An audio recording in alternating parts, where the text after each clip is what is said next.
Good morning. Today we have two cases. The first is a very cool case, a two-level lumbar disc replacement, L45, L5S1.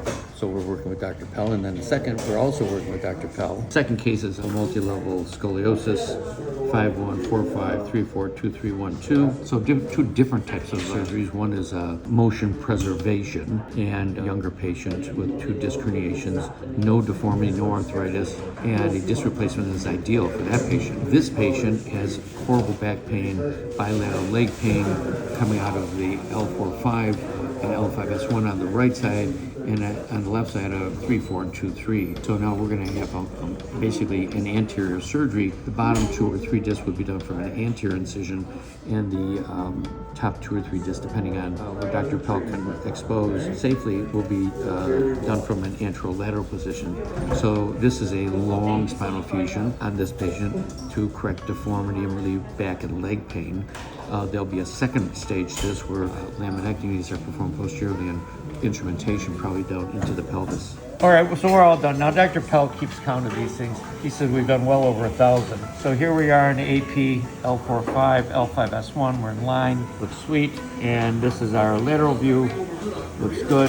And so we look in here, we see this little spot here and one there, make sure our poly's in the right area. Everything looks good, and this patient should have a lot of relief. So we're gonna come in at 5'1", 4'5", maybe 3'4" from the front. Try to straighten this up. Try to bring these parallel to the floor.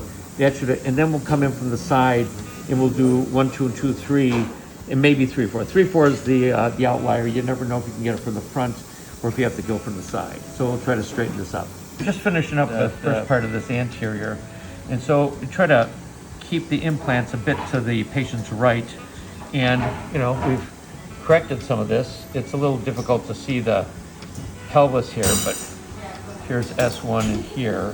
So we've kind of leveled things more, brought this one up a little bit more, this one up a little more. We try to stay a little bit to the left. Here we are now. We've got the drain in. You can see the drain here. This is actually the top of the pelvis there. So we're pretty level. We've kicked that up. Here we still a little deceased, hard to get that over. So we're going to come in here, and we may not even have to do 1, 2. We're going to do 2, 3. We may not have to do 1, 2. But it looks remarkably better than it did when we started.